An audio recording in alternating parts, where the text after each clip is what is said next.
আসসালামু আলাইকুম। সকলকে আমন্ত্রণ আনন্দ টিভি সংবাদে। আপনাদের সঙ্গে আছি আমি কনুজ শিকদার। প্রধানমন্ত্রী ঘোষিত জমি আছে ঘর নাই আশ্রয়ণ প্রকল্প 2-এ ব্যাপক অনিয়ম, ত্রাণ বিতরণে কারচুপি সহ নানা অভিযোগে খুলনার দিঘলিয়া উপজেলার 6 নম্বর যোগীপুল ইউনিয়নের চেয়ারম্যান আনিসুর রহমানের অপসারণ ও আইনগত ব্যবস্থা নেওয়ার দাবি জানিয়েছে ইউপি সদস্যরা। খুলনা থেকে লিটন আমজাদের পাঠানো তথ্য ও চিত্রের ডেস্ক রিপোর্ট।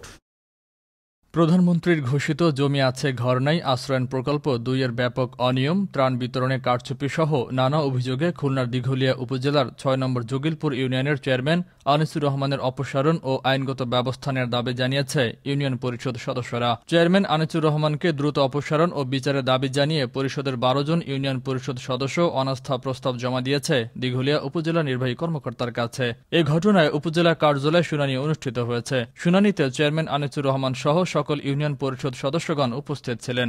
সেখানে ইউনিয়ন পরিষদ সদস্যরা চেয়ারম্যানের বিরুদ্ধে আশ্রয়ণ প্রকল্প, ভিজিডি কার্ডে অনিয়ম, কুশাসন সহ নানা অভিযোগ তুলে ধরেন। শেখ আনিসুর রহমানের বিরুদ্ধে আমাদের সকল মেম্বারের অনাস্থা ছিল, তার আজকে শুনানি হলো। আমরা পরবর্তীতে এর বিচার দাবি করি। এ বিষয়ে দিঘলিয়া উপজেলা নির্বাহী অফিসারের সাথে কথা হলে তিনি জানান, আমরা প্রত্যাশা করছি অতি দ্রুত উনি আইনসঙ্গতভাবে যে বিধিবিধান আছে সেই আইনের আলোকে ধাপগুলো সম্পন্ন করে একটি সুষ্ঠু তদন্ত প্রতিবেদন জমা দিবেন এবং এই অনাস্থা প্রস্তাবের যে আইনি প্রক্রিয়া আছে সেই প্রক্রিয়ায় এটি নিষ্পত্তি হবে। যথাযথ তদন্তপূর্বক সঠিক এবং গণমুখী সমাধান চান সংশ্লিষ্ট ইউনিয়নের সদস্যগণ। ফয়সাল মাহমুদ, আনন্দ টিভি, ন্যাশনাল ডেস্ক। রাজধানীর কাঁচা বাজারে চড়া দামে বিক্রি হচ্ছে কাঁচামরিচ, তুলনামূলক কম দামে বিক্রি হচ্ছে ইলিশ ও অন্যান্য মাছ। তবে চালের দাম ঊর্ধ্বমুখী। রাজধানীর বাজার ঘুরে আরও জানাচ্ছেন মুসা মিয়া। ক্যামেরায় ছিলেন আলী আহমেদ। নিত্য প্রয়োজনীয় পণ্যের দাম অনেকটা নাগালের মধ্যে আসছে বাজারের। ব্যবসা প্রতিষ্ঠান স্বাভাবিক অবস্থায় ফিরে না আসায় পণ্য বিক্রয় কম হচ্ছে। বাজারে বেচা কিনা অত ভালো না, এই জন্য কম বেশি একটা প্রভাব পড়ে নাই। বন্যার পানি কমে যাবার সাথে সাথে মাছ মাংসের দাম স্বাভাবিক থাকলেও দাম বেড়েছে কাঁচামরিচের, আর চালের দামও বৃদ্ধির দিকে, যার উপর সাধারণ মানুষের নির্ভরতা বেশি। চাউল গেছে সপ্তাহে চাউল প্রায় মিনিকেটে বাড়ছে 2-3 টাকা কেজিতে, মোটা চাইলে 2 টাকা, 28 চাইলেও 2 টাকা 3 টাকা বাড়ছে কেজি প্রতি। মরিচের দাম একটু বেশি আর কি, মরিচ 140 কিনা বেশি 160-50 টাকা। বাজারে বিভিন্ন পণ্যের দাম নিয়ে ক্রেতা ও বিক্রেতা ভিন্ন মত রয়েছে। বিক্রেতা কমার কথা বললেও ক্রেতা বলছেন বাজার দ্রব্যের দাম রয়েছে নাগালের বাইরে। তারা সবসময় বেশিটাই বলছে, যে বলছে না 300, 350, এরপর এরকম ছিল না বাজারগুলোতে। আগে সে একটু বর্তমানে কম আছে, বর্তমানে মাছ প্রচুর ধরা পড়তেছে।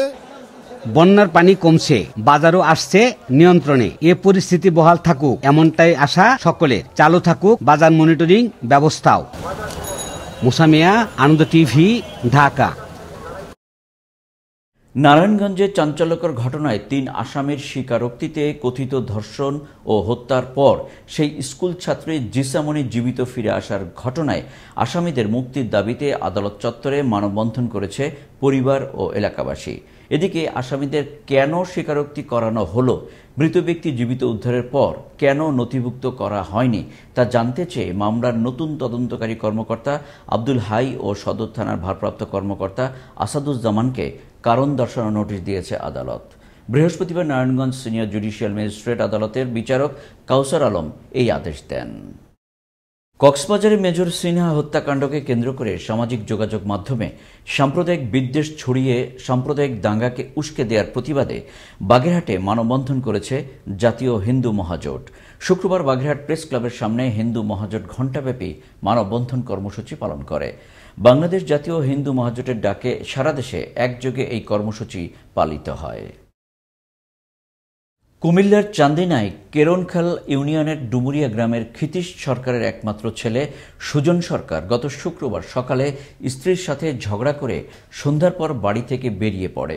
গত 4-5 দিন তাকে খুঁজে না পাওয়া গেলেও গত বুধবার সকাল 10 ঘটিকার সময় ডুমুরিয়ায় ধান খেতে শ্রমিকরা ধান কাটতে গিয়ে অর্ধগলিত লাশ দেখতে পেয়ে চান্দিনা থানা পুলিশকে খবর দিলে সেখানে তার পরিবার ও এলাকার লোকজন তাকে শনাক্ত করে। সুজনের বাবা মা ও এলাকাবাসীর দাবি, স্ত্রী অত্যাচার সহ্য করতে না পেরে আত্মহত্যা করেছে সুজন। কক্সবাজারের চকরিয়ার হারবাঙে গরু চুরির ঘটনাকে কেন্দ্র করে চেয়ারম্যানের বিরুদ্ধে দায়েরকৃত মামলা প্রত্যাহারের দাবিতে মানববন্ধন করেছে এলাকাবাসী।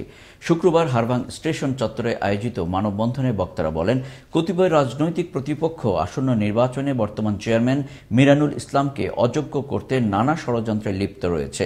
তার বিরুদ্ধে দায়েরকৃত মামলার সুষ্ঠু তদন্তপূর্বক ঘটনার রহস্য উদ্ঘাটনে প্রশাসনের সহযোগিতা কামনা করেন।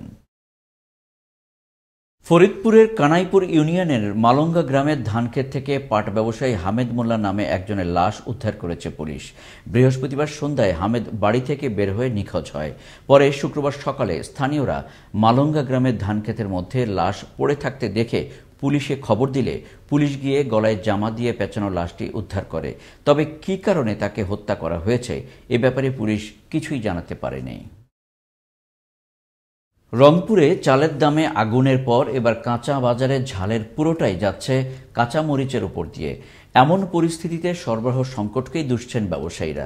তবে বাজার নিয়ন্ত্রণে প্রশাসনের কোনো মনিটরিং না থাকায় ব্যবসায়ীরা ইচ্ছে মতো দাম বাড়াচ্ছে বলে অভিযোগ ক্রেতাদের। শুক্রবার রংপুর সিটি বাজার থেকে মাহফুজ আলম প্রিন্সের তথ্য ও ভিডিও চিত্রে আরও জানাচ্ছেন মোস্তফা কামাল তোহা। পরপর দুদফা বন্যা আর করোনার প্রভাব পড়েছে রংপুরের কাঁচা বাজারগুলোতে। হঠাৎ করে গেল 2 সপ্তাহ থেকে বেড়েই চলেছে কাঁচা মরিচের দাম। কয়েকদিনে পাইকারি বাজারে কেজিতে দাম বেড়েছে 50 থেকে 70 টাকা, খুচরা বাজারে বেড়েছে তারও দ্বিগুণ। রংপুর সিটি বাজারে প্রতি কেজি কাঁচা মরিচ বিক্রি হচ্ছে 170 থেকে 200 টাকায়, যা কিছুদিন আগেও বিক্রি হতো 80 থেকে 100 টাকা দরে। ব্যবসায়ীরা বলছেন, বন্যা ও টানা বৃষ্টিতে ক্ষেতের মরিচ নষ্ট হয়ে গেছে, তাই সরবরাহ কম।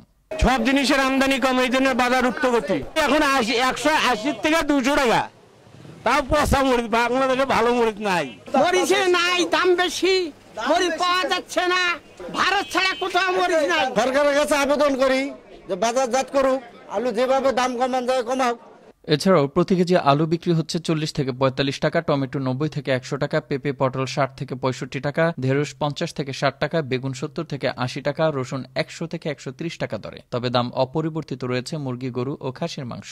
আর নিত্যপণ্যের দাম ঊর্ধ্বগতির ব্যাপারে ক্রেতা সাধারণদের মতামত ছিল যেমন, বর্তমান বাজার যে পরিস্থিতি, ঊর্ধ্বগতি 50-60 টাকা নিচে কোনো কাঁচা সবজি নাই। বাজারের ঊর্ধ্বগতির ফলে আমাদের সাধারণ জনগণের ক্রয় ক্ষমতার বাইরে চলে যাচ্ছে সবকিছু কেনাকাটায়। সবজির দাম অনেক, স্বল্প আয়ের লোকের চলাচল খুব কষ্ট। ব্যবসায়ীদের নানান অজুহাতে পণ্যের বাজার যাতে অস্থির না হয় তা লক্ষ্য রেখে নিয়মিত বাজার মনিটরিং করলে হয়তো ক্রয় ক্ষমতার নাগালে আসবে সবজির বাজার। স্বস্তি মিলবে রংপুর নগরবাসীর। মোস্তফা কামাল তোহা, আনন্দ টিভি, ন্যাশনাল ডেস্ক। খাগড়াছড়ির সবুজ পাহাড়ে আইনশৃঙ্খলা রক্ষায় নিয়োজিত বাংলাদেশ সেনাবাহিনীর 14 ফিল্ড রেজিমেন্ট আর্টিলারি সিন্দুকছড়ি জোনের উদ্যোগে অসহায় মেয়ের বিয়ের জন্য আর্থিক সহায়তা, রুগ্ন ব্যক্তির জন্য চিকিৎসা সহায়তা সহ কর্মহীন হতদরিদ্রদের মাঝে ঘর নির্মাণে আর্থিক অনুদান প্রদান করা হয়েছে। শুক্রবার সকালে জোন সদর দপ্তরে অসহায়দের হাতে এসব অনুদান তুলে দেন জোন অধিনায়ক লেফটেন্যান্ট কর্নেল কাজী কাউসার জাহান। এই ছিল এখনকার মতো। আনন্দ টিভির সংবাদ দেখুন প্রতিদিন বিকেল 5:30 এবং রাত 9:30। করোনা থেকে আপনি এবং আপনার পরিবারকে সুরক্ষিত রাখতে স্বাস্থ্যবিধি মেনে চলুন। আনন্দ টিভির সঙ্গে থাকার জন্য সকলকে ধন্যবাদ।